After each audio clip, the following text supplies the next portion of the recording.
Hello and welcome to MOSO Conversations with host President Dean Van Galen. Each episode is a conversation between Dr. Van Galen and guests from Missouri Southern State University, covering topics of student experience, academic achievement, and more. And now our host, Dr. Dean Van Galen.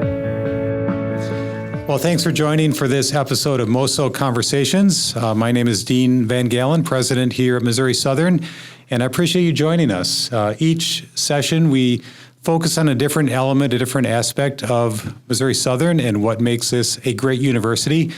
And this week we're talking about the faculty and focusing on some really outstanding faculty here at Missouri Southern.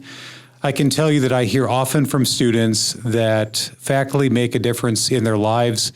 I would say that faculty come to Missouri Southern because they love to teach, they love to mentor students, they love the engagement with our students, and it really is part of what sets Missouri Southern apart. So I'm really delighted to focus on the faculty today. I have three guests, and they have all been recently honored at the university. We have two of our 2020 Outstanding Teachers and our year 2020 Outstanding Advisor. So these were nominated by students, these individuals, and so joining me is Outstanding Teacher Dr. Ala Berry, who's an Associate Professor of Biology and Environmental Health, and Dr. William Hoffman, Professor of Accounting, and then also this year's Outstanding Advisor, Dr. Melissa Locker, who's Associate Professor of Teacher Education. So welcome. Great to have all of you here. Thank you. Thank you. And so I'd like to just start off by asking each of you briefly to tell us a little bit about your life journey. What brought you to Missouri Southern?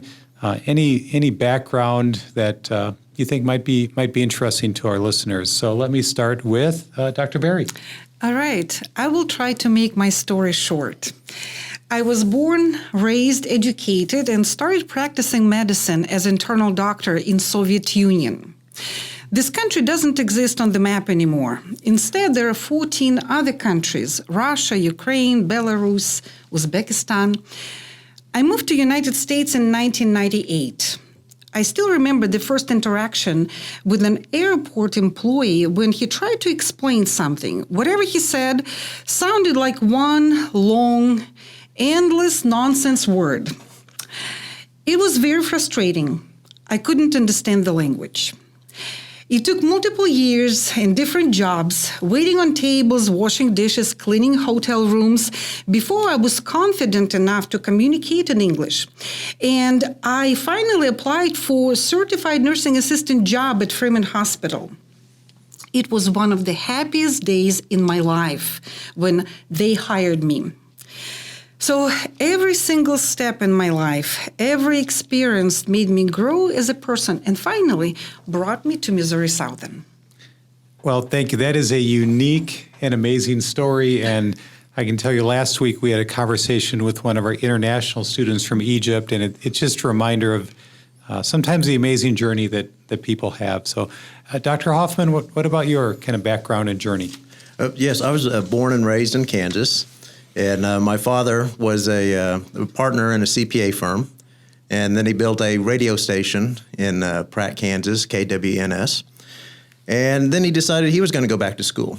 So he went to KU, and he wanted to become an accounting professor. So we ended up across the border in Pittsburgh, at Pittsburgh State University. And that's where I got my undergraduate degree, was at Pittsburgh State University. And I met my beautiful wife, Christy, there. And my first job was an auditor at Arthur Andersen in Tulsa. Now, I did do an audit in Houston, but it was not Enron. So it is not my fault that Arthur Andersen no longer exists. And after the birth of our son, Christopher, I decided maybe a career change was in order. And I decided to go back to school. I went to Kansas State University in the master's program there. And as a master's student, I was able to teach as a graduate assistant. I fell in love with teaching and said, I need to make this my career. And so I went and got my PhD from the University of North Texas. And after I was a full-time professor for about 6 years, then Dr. David Smith, who was a previous Outstanding Teacher Award winner here at Missouri Southern, called me up and said, hey, Will, we would like people that can teach well, and we would like for you to come here to work. So I applied, and here I am 20 years later. That is quite a journey, and appreciated the Enron disclaimer as well. Yes. Probably a good thing. Dr. Locker. Well, I actually grew up in upstate New York, in Syracuse, and started my academic career through the SUNY system in Albany, and then picked up my teaching degrees out of Buffalo State Teaching College. After that, I moved down to the University of Kentucky in Lexington and launched my professional career at the foothills of the Appalachian Mountain Range with our students in some of the poorest congressional districts in the nation, and really got the opportunity to see a life very different than what I had in upstate New York. And after that, I, as kind of a single person, was just kind of looking around, trying to move out of the cold and the snow, and so made my way across the country to Joplin and started working here, which was in the early 1990s, shortly after the ADA was passed, and colleges and universities were trying to figure out how to comply with the Americans with Disabilities Act. And so started working here at the university to bring us into compliance. After I was here a year, my husband David came as a new professor at the university, and we met and connected, and that sort of anchored us to Joplin for the past 20-odd some years, and so have really enjoyed our time here at the university. So. That is wonderful, and we visited earlier. Your experience and expertise in special education is really critical to the school districts of this region, so thanks for what you do. The next topic really is to think back about an experience, a person, someone who inspired you to become a college professor. And I can tell you personally, for me, it was a professor when I was an undergraduate who I saw a lot of passion in and really inspired me to be a college professor. So I think a lot of us have people in our lives who've, become role models and really influenced our pathway. So I'd love to hear if you had that person or an experience that really, launched you on a path to become a college professor. I actually do. I'm a medical doctor by education, and I came to teaching by an accident, and it was such a great accident. I've never thought about being an educator. It never actually crossed my mind that I can teach at the university, especially in American university. So when I felt confident in communication in English language, I decided to translate my transcript, diploma, and I didn't know what to do with it. So practicing medicine was not really an option at that particular time because it would take a long time, lots of different exams that I had to take, and, age makes a difference at this particular case. And I came to the admission, Missouri Southern. I set up an appointment with Derek Skaggs, and I came with my paperwork. And I said, what can I take at Missouri Southern that, maybe improve me and, I can maybe get a job doing something in the medical field? He looked at my transcript, he looked at my diploma, and he said, you know what, I don't think that Missouri Southern can do anything for you, but you can teach here. You know what? He is the person who changed my life because he took time explaining and showing me how to apply for a job at Missouri Southern.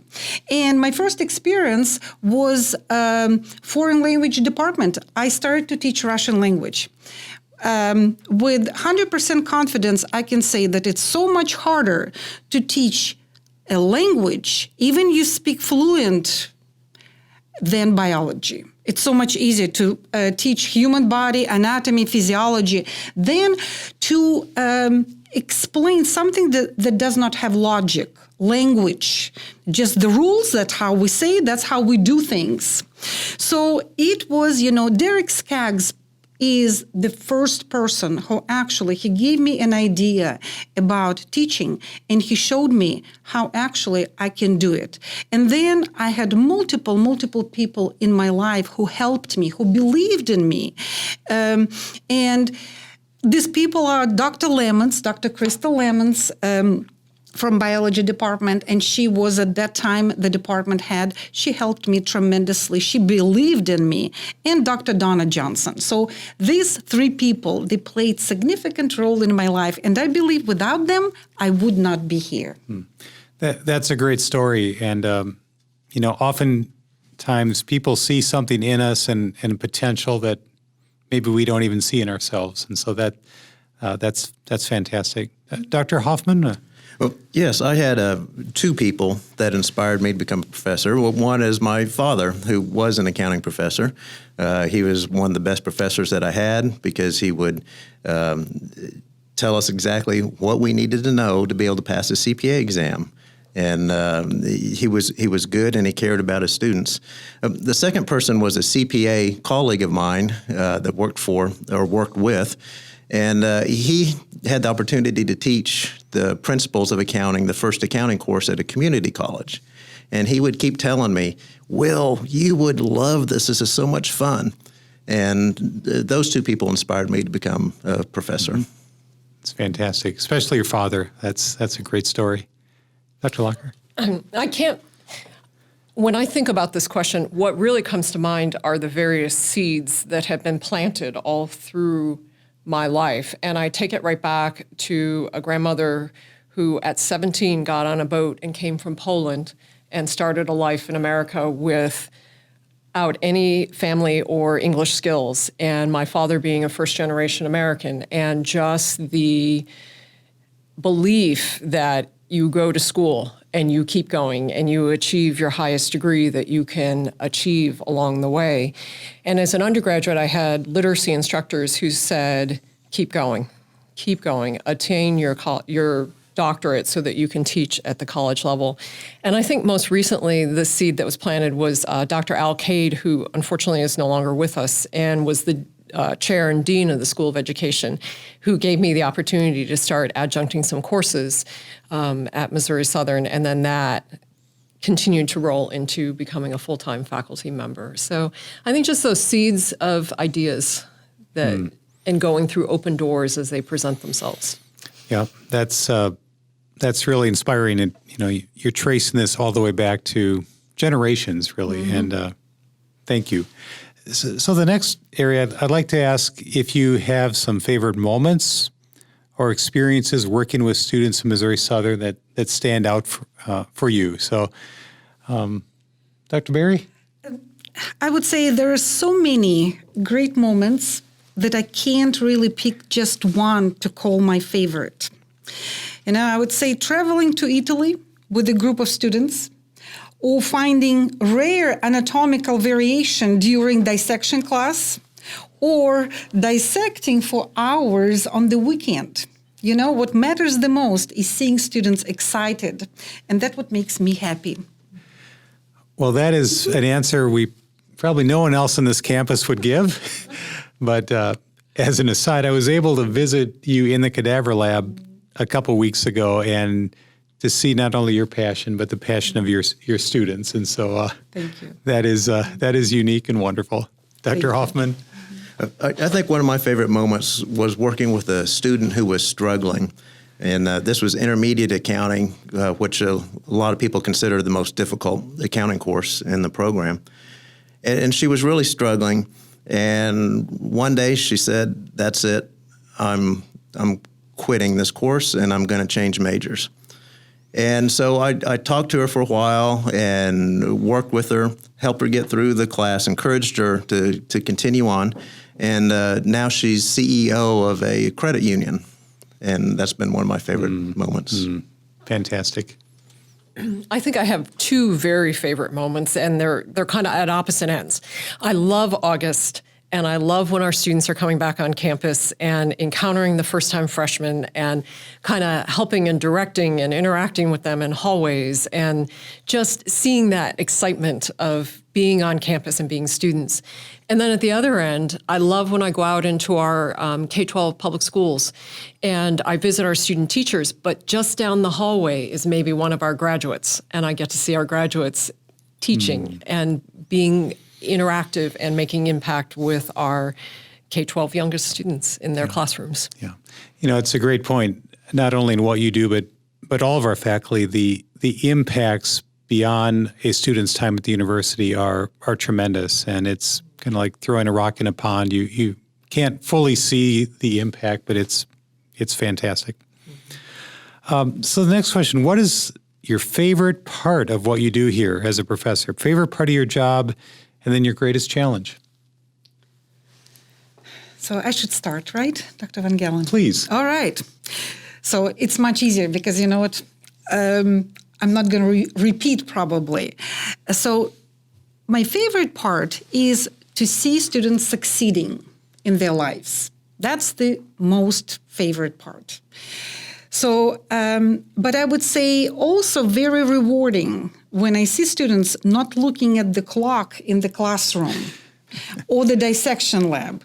And when actually they see that it's already after 5 and the class is over, and that's when they start packing. So I would say these are my favorite moments in my job. And, actually, I cannot even refer to being a professor as a job. I think it's a lifestyle. It's kind of, it's a passion rather than just a job that pays your bills.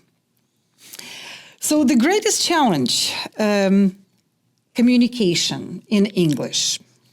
So, and I actually observed very interesting phenomenon. I have not mastered communication in English language, but already successfully lost it in Russian.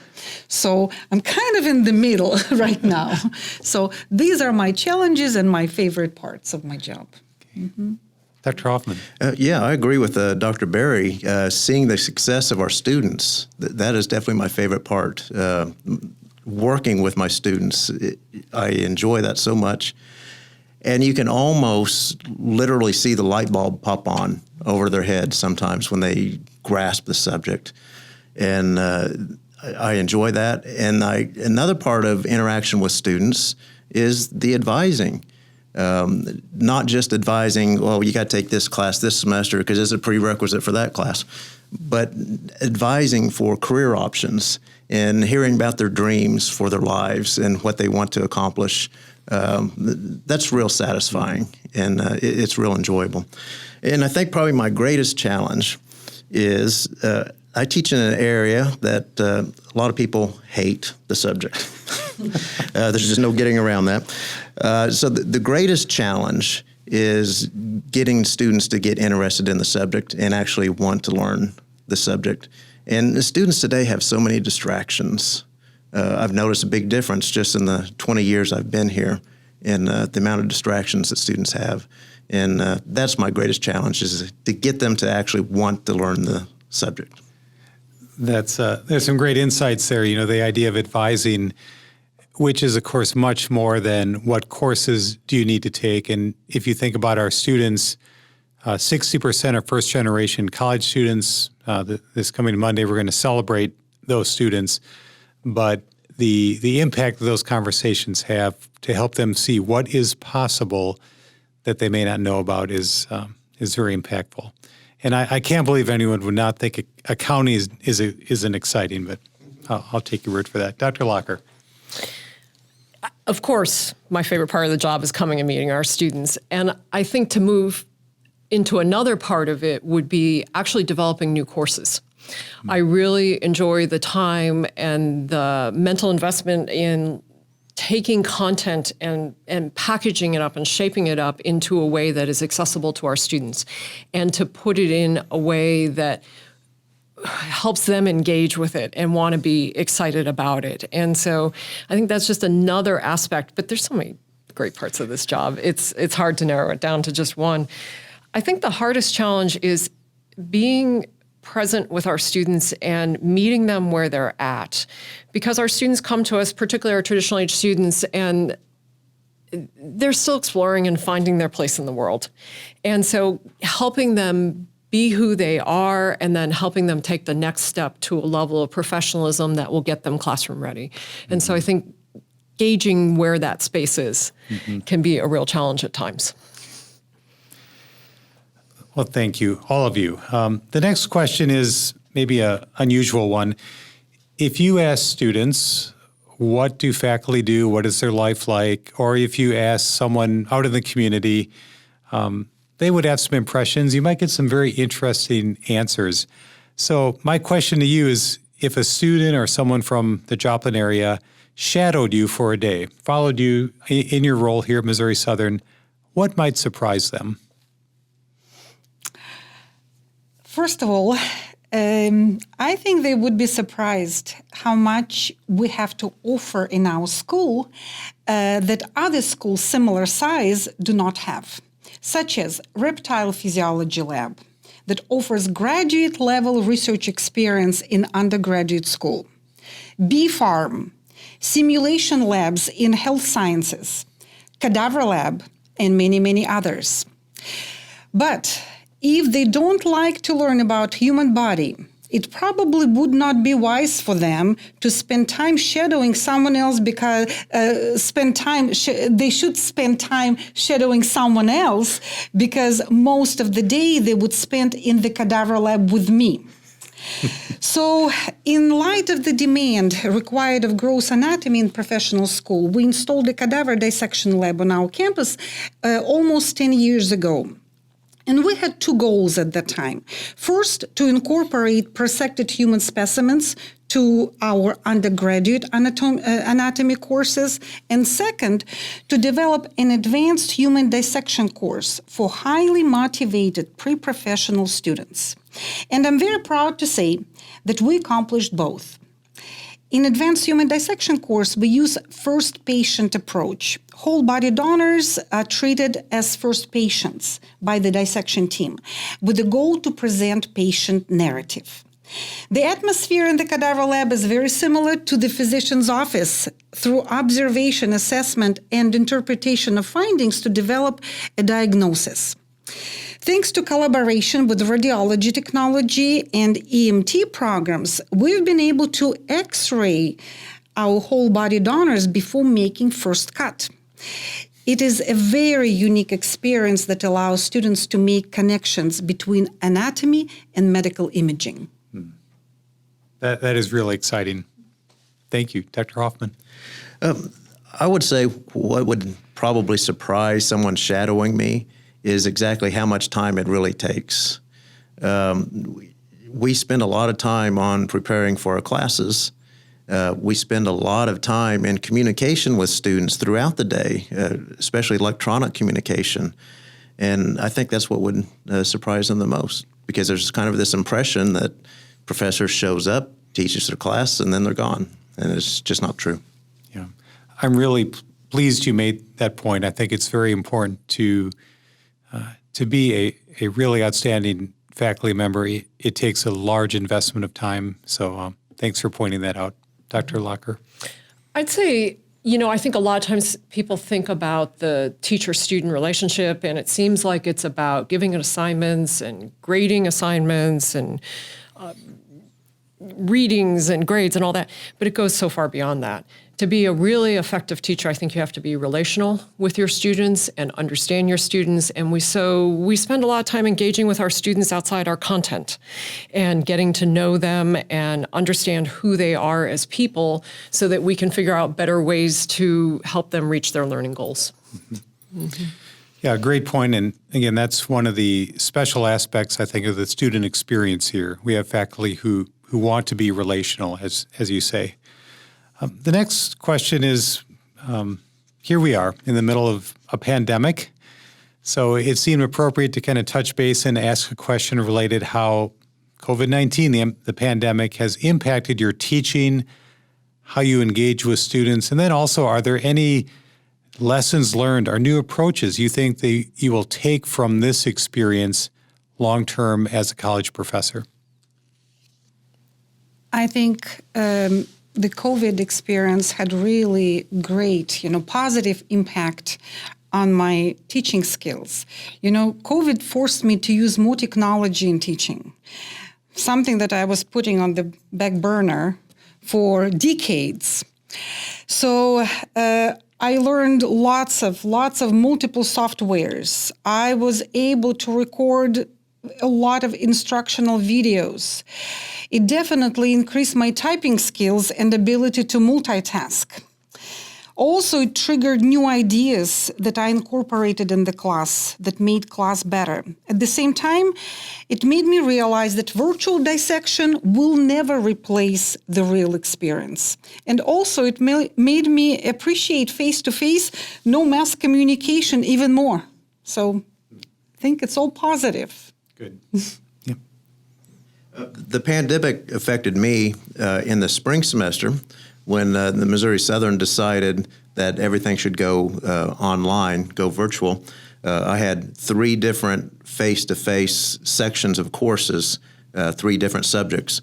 And so I had to rush to get something online for them, to produce videos for them. Now, the accounting department at Missouri Southern has always been ahead of the curve in online learning. And we're one of the first departments to have an entire degree online. So it wasn't that difficult for me. And so I'll just continue using a lot of those online resources that I've already developed. Mm-hmm. Dr. Locker. I think it just drove home for me how much that in-person interaction matters.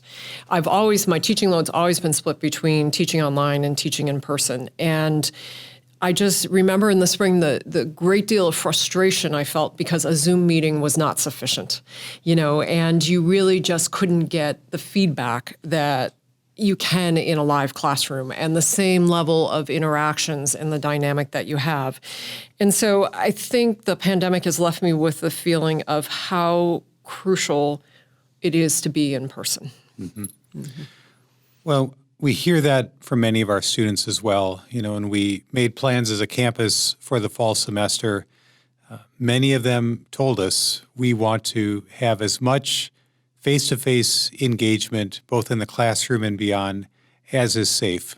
And as a campus, I'm really proud of our faculty, our staff, our students, how we have handled that and really done our best in a very difficult situation. So thank you.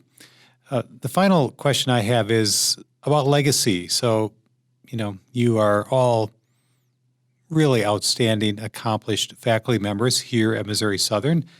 But someday, hopefully you'll be able to look back and think about kind of what you've done and your legacy.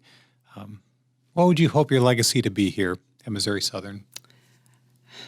Dr. Van Galen, I am a medical doctor by education. So physicians' success or mistakes are seen almost instantly. Patients feel better or worse when you prescribe medication. Educators' mistakes and successes are not that obvious, but they affect people's lives to a much higher degree, I think. I hope to have positive impacts on their lives. That's what, my legacy, and I think the impact that we have should be positive to make students happy. Mm-hmm. Very well put.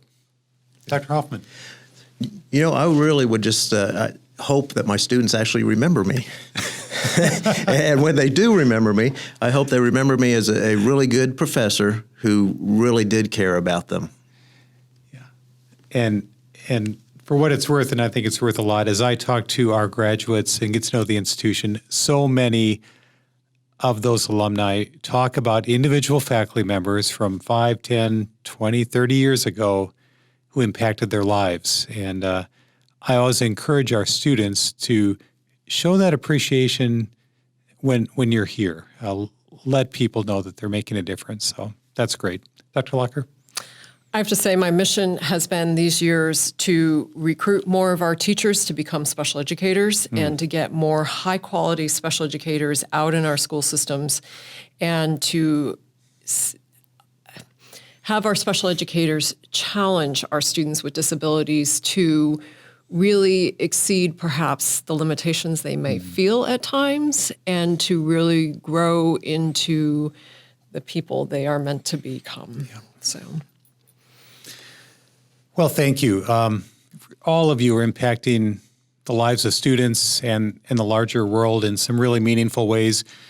You've been honored this year with one of our campus awards, but I think in many ways you represent the many, many faculty on the Missouri Southern campus who are great educators and who are making a difference. So thank you very much for being here, sharing some of your stories, and best wishes as we continue on with the fall semester and in the days and years ahead.